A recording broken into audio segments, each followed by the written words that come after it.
So thank you, Dr. Krashen, for allowing us to have a little chat today about language and education. So I just have a few questions to ask you to help support my students in their understanding and interest in second language acquisition. So if you could talk about what made you want to study language and education, that would be great. It all happened when I was 19 years old on a trip to Europe. What you did if you were a middle-class Jewish kid in the Midwest is you went to Europe. Perfect. And I did it between my freshman and sophomore years at college. And I was with a group where we stayed at youth hostels. And we were in Switzerland. And one night we're in this youth hostel, and there were all these Swiss kids speaking all these languages. Way cool. One guy was speaking to this person and seemed like perfect German, perfect French. Then he talked to us in English. I thought, I want to do that. I grew up monolingual, without a lot of languages around me. So that started it. And I spent the rest of the summer in Paris taking French classes. Perfect. And that did it, and it's been off and running. I then had a brief encounter with music. I went off to Vienna, 1962, and to study piano. And I had this terrible time with my piano teacher who thought I was a disaster. But I did great with German. So again, that pushed me in this direction. So it's been languages ever since, the fascination with languages. So it's only natural I would get into language acquisition. Perfect. And so as a 19-year-old who started the interest in languages then, what would you say to the idea of that critical period hypothesis? The critical period hypothesis, what we know now is there's no brain barrier to acquiring language later in life. Adults use the same process. They do it through what we call comprehensible input. They go through the same predictable stages as children do, and they can get very, very, very good. I just came from a conference that dealt with polyglots. In fact, everyone there was a polyglot. I was a baby polyglot, okay? These people knew like 15 languages. Most of them started as adults with their languages, and they were fabulous. They really could. My closest friend there, Steve Kaufman, I have heard him speak Chinese with my Chinese teacher when we were at a conference. We were at a Spanish restaurant in California. I heard him speak Spanish. I've heard him do all these things, and he is really exceptional. They did all these things as adults. He has done 8 languages between ages 61 and 71. It's very impressive. You guys, go for it, any age. Thank you for that. And so my students have studied about second language acquisition theories, including your 5 hypotheses. And so when you revised your text in 2004, you noted some major changes, but that the predictions that you have made were supported with later research. So can you speak to these hypotheses since revisions, and have these evolved in any other way, or is there a hierarchy to these hypotheses? No one is more surprised than I am to realize that the hypotheses are still good. There have been, in my opinion, no serious counterexamples to any of them in the research. They're all true, in my opinion, which is just startling. Wow. What has happened is that they've grown a little deeper. For example, the affective filter hypothesis, I still think it's right. We now are talking more about how to break down the affective filter using compelling input that's so interesting you forget that it's in another language. Then anxiety disappears. That's why we like stories. That's why we like good movies, good books, etc. So the hypotheses are alive and well, in my opinion. Okay. The cornerstone, the big one, is the comprehension hypothesis, of course, which I must say in public was not my idea. I did not invent it. Other people knew about it before I did. I simply put it in the framework of a general theory, added some more evidence. People in whole language knew about it, Frank Smith, Kenneth Goodman.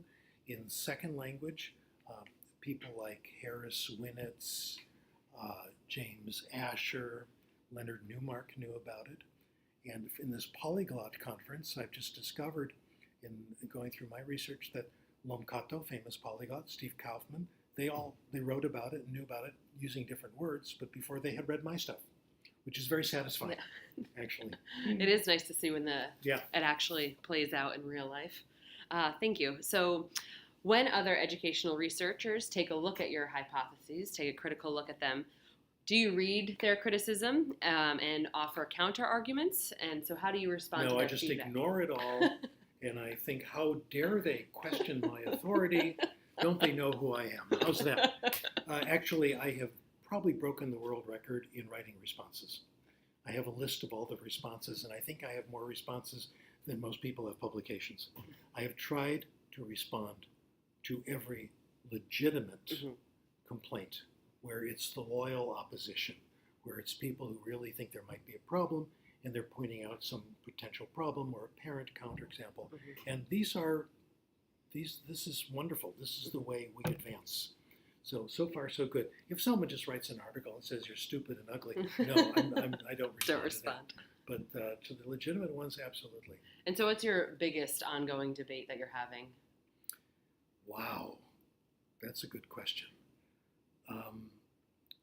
Okay, I'll do it historically. Okay. In the beginning, the big debate was, it's all wrong. It can't be. You've got to learn things consciously, study them over and over again, practice them, get corrected. And that's pretty much faded away. They never say you're right. They just stop arguing, okay? Then, after that, they say, yeah, comprehensible input is important, but it's really not enough. You really need more. You need to supplement that. And I think we've pretty well done away with that it doesn't work that way. It's comprehensible input all the way down. So there's still remnants. And people say they use comprehensible input. In reality, they don't. Thank you. Okay. Speaking of the criticisms or wondering, some of my students have specifically written about the acquisition learning distinction. So do you still feel that these are totally separate constructs? And if so, what is your strongest evidence in this distinction? I'll give you the general picture. Okay. If you assume that acquisition and learning are distinct, it makes very good predictions that are confirmed by the research. I didn't just decide that's the way they are. I didn't take a picture of the brain and see different areas for acquisition and learning. It is simply a hypothesis that is useful in explaining lots of other data. In the beginning, it was our natural order data. When do you get a natural order? When do you not? It explains why some methods are better than others, etc. It could not be a continuum, because then learning could become acquisition, and that simply never happens. Thank you. So there's your response. People acquire rules they've never learned. That's true. Yep. And so the teachers... And people acquire rules that people acquire rules that linguists haven't even described yet. So how could it be? Okay, continuing, sorry. Thanks. So the teachers I work with understand and believe the importance of comprehensible input, but they wonder when they have a classroom of students whose I+1 is at various levels, how do they support all of their students during instruction? Okay, good question. Good questions are those I like answering. That's one. You don't aim at I+1. What you do is give people lots of comprehensible input, and I+1 is automatically there, even if it's different for everybody in the class. Like, if the input is reasonably comprehensible for everyone, everyone's getting what they need, even if it's a different I+1. So lots and lots of language, rich input will cover everyone. It's like we go out to lunch and we go to a quality restaurant like Burger King, and if you get a wide variety of food, you get the calcium you need, you get the vitamin B3 you need, I get the selenium I need. It's there in the food. We don't have to decide in advance, what do you need, what do you need. When parents talk to children, they don't think, oh gosh, my 2-year-old is having trouble with the past tense. Maybe I better speak more in the past tense. No, you simply talk to the child and the right grammar is automatically there. We've solved that problem. Perfect. Thank you. So as teachers, they get to know their students. What factors should they be aware of that you feel make the most significant impact in a person developing fluency in a language? Let me distort the question. Okay. And make it something else. What's the most important thing to help students acquire? Help them find comprehensible input that's compelling, fascinating for them. Do stories in class that you know everyone is going to like. When they read and they do free voluntary reading, make sure there's a big choice. You want students to have input that's so interesting they forget that it's in another language. And it doesn't matter what personality factors students have, what their motivation is, everyone's going to acquire. So if I start talking to you about something that's really exciting in another language, you'll be acquiring, whether you want to or not. So reading for love of reading, reading for interest. For love of the story. For love of the story. And so there are other teachers I work with, many teachers I work with, who feel that they're content area teachers, not language teachers. So how would I support them in seeing the value of both? I sympathize with content teachers. Under the old way, a content teacher would be obligated to find the complex grammatical structures, teach the grammatical structures that are used in this history text, teach complex vocabulary. Now we've made it simple. Present context that's interesting and comprehensible. And students will acquire the grammatical structures. They'll acquire the vocabulary structures. Teachers' job is to be comprehensible and interesting. And content teachers, their job is to find those aspects of content that are going to hook kids in and get them excited. If I were teaching, for example, history, we were just talking about history, your husband teaches history and social studies, I would find those areas that are the most compelling and exciting. I would do gossip. I would do intellectual gossip, how this war started because there was a friendship or a failed love affair between some royal family and this royal family, or someone embezzled something. There's always something going on there. That's what I would do. Make it a human interest story as much as possible. Great advice. And so, speaking of advice, what advice would you give to new teachers who are entering the field? So what are the key issues that they should keep in mind when they're supporting English learners? Always do the latest idea of Steve Krashen. Just find out what he says and just know. What teachers, I think, need to do is find out what's interesting and exciting for students. And don't worry if you're having a good time. A good book, if you ever want to read something, I'll recommend a couple of good books. Jim Trelease, The Read Aloud Handbook. Stories for Everybody. Donald Miller, The Book Whisperer. How to do free voluntary reading in upper levels and get them involved. Books written by teachers who've gone through it and seen it happen. Books by Susan Ohanian, Ohanian, What Really Happens in Schools and Classes. Anything by Alfie Kohn is always interesting. This is about education in general, not just ELLs. For ELLs, I would, if they're doing beginning ELLs, I would get acquainted with the good beginning methods, TPRS and story listening, benico-mason.net, TPRS, just Google it. Find out how to make classes interesting and exciting. Thank you. And then finally, as current and future teachers become trained and certified ESL or bilingual or dual language teachers, what role do they have then in advocating for English learners? Okay, let me give you a revolutionary plan. How to change the world. Okay? I'd love to hear it. I have a 3-step plan. The first, any revolutionary plan, first of all, has to not take any time from you. It has to be very easy to do, small amounts of time. It shouldn't cost you anything, and it should not put your job at risk. Okay? So here's what I suggest. Take a few minutes a day and do a little bit of reading, not much. If you want to start somewhere, I would go to Twitter, follow Susan Ohanian, Susan Oha. I would follow Alfie Kohn, follow me if you can. Read stuff that's in newspapers. When you see an article in the newspaper on education, there's always a commentary section. If you see someone commenting and you like what they say like. The public is only hearing from the enemies.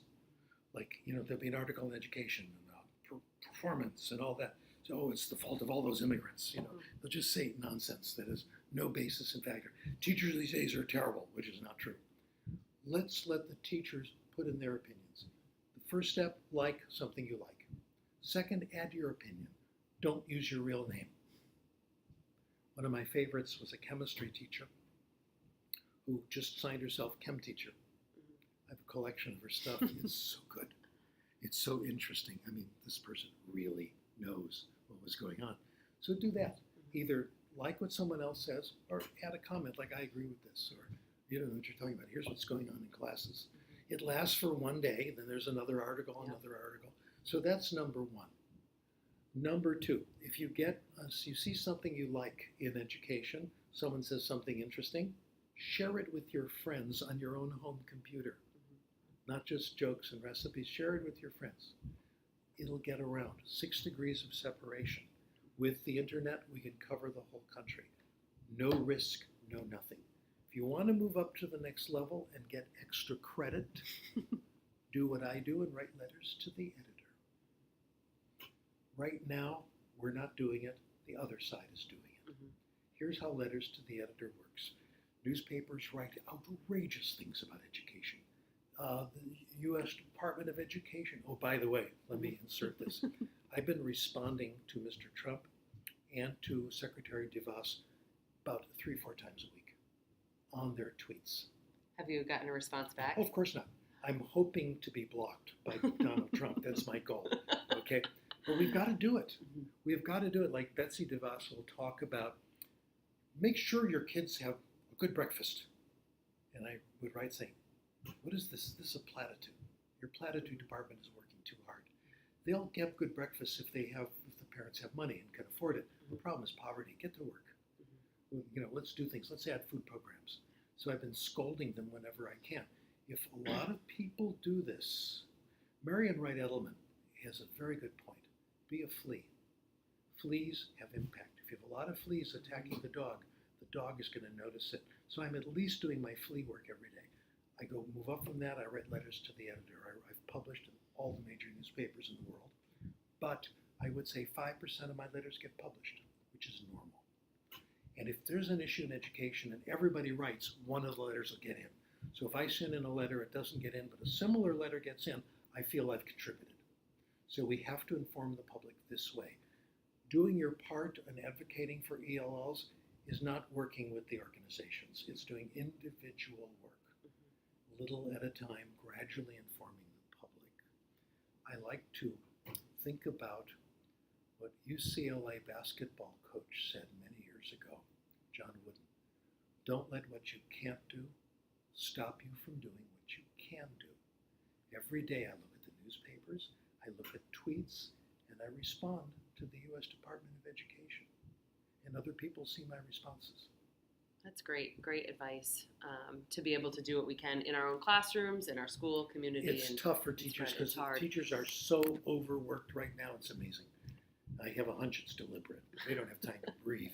That's why if you're going to do anything, don't feel obliged. You've got to get in the front lines. But a little thing here and there would be helpful. Great. Thank you so much for allowing us to speak today. And it was a pleasure to meet with you. Oh, let me advertise my new products. No, I don't. Thank you Actually, very much. could you mention your blog, though, so people can Yes, go there? there is a website, sdkrashen.com, www. That's where you can download papers, all free download, a couple of old books. And Blogspot. I have a Blogspot that has letters to the editor.